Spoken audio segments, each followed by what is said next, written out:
မျိုးစေ့ဆိုတာကျွန်တော်တို့ထပ်ပြီးတော့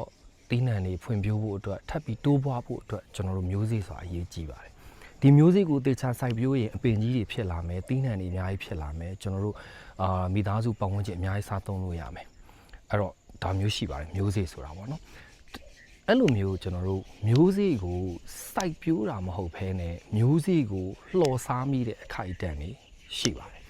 မျိုးစေ့ကိုလှော်စားရင်တော့ကျွန်တော်တို့ဘယ်အပင်မှာပေါက်လို့ရမှာမဟုတ်တော့ဘူးဘယ်လိုမှစိုက်ပျိုးလို့ရမှာမဟုတ်တော့ဘူးဒါကကျွန်တော်ကဘာကိုပြောချင်တာလဲဆိုတော့ငွေကြေးနဲ့ပတ်သက်တဲ့အခွင့်အရေးတွေလူတဦးတယောက်ဟာတစ်သက်မှာတစ်ချိန်ကြီးကြီးမားမားရလိမ့်ရှိပါတယ်အဲ့ဒီအချိန်မှာကျွန်တော်တို့ကဒါဟာမျိုးစေ့လို့ကျွန်တော်တို့သဘောထားဖို့လိုပါတယ်ဒီမျိုးစေ့ကိုကျွန်တော်တို့ဟာတေးသေးချာချာစိုက်ပျိုးတတ်ဖို့လိုပါတယ်စီးပွားရေးအုံနောက်ရှိဖို့လိုပါတယ်အဲ့တော့ဒီမျိုးစေ့ကိုတေးသေးချာချာစိုက်ပျိုးမယ်ဆိုလို့ရှိရင်ဒီငွေကြေးတွေကိုတေးသေးချာချာရင်းနှီးမှုမြုပ်နှံမှုစီးပွားရေးအမြင်နဲ့လောက်ကင်မယ်ဆိုလို့ရှိရင်စီးပွားရေးတွေထပ်ပို့ပြီးတော့ကြီးလာပါလိမ့်မယ်တော်တော်များများကဘာလဲဆိုတော့မျိုးစေ့ရပြီဆိုလို့ရှိရင်ကျွန်တော်တို့တစ်သက်လုံးစိတ်ထဲမှာမှန်းထားတဲ့ငါတို့ပတ်စံရှိရင်ကားဝယ်စီးလိုက်မယ်ငါတို့ပတ်စံရှိရင်ဘာလုပ်လိုက်မယ်ငါတို့ပတ်စံရှိရင်ဘလို့ကူညီလိုက်မယ်ဘလို့သုံးဖြုံးလိုက်မယ်ဘယ်နေရာတွေကိုသွားလုပ်လိုက်မယ်ဒါမျိုးတွေတွေးလေးရှိပါတယ်ဆိုတော့ကကြတော့ပတ်စံကိုကျွန်တော်တို့ကအရင်တည်ပြီးတော့ကျွန်တော်တို့ကတိုးပွားတဲ့အဆင့်ကိုအရင်စဉ်းစားသင့်ပါတယ်အရင်တွေးသင့်ပါတယ်တိုးပွားပြီးဆိုမှဒါလေကိုလှုပ်ချင်တဲ့အလုပ်ကိုကျွန်တော်တို့ကလှုပ်လို့ရပါတယ်အဲ့ဆိုမျိုးစေ့လေးကကြံခဲ့ပါတယ်မထားရဗျာကျွန်တော်တို့ပထမဦးဆုံး3000လောက်ကျွန်တော်တို့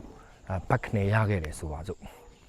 အဲ့ဒီအချိန်မှာကျွန်တော်တို့အဲ့ဒီငွေကြေးကိုစနစ်တကျစီးပွားရေး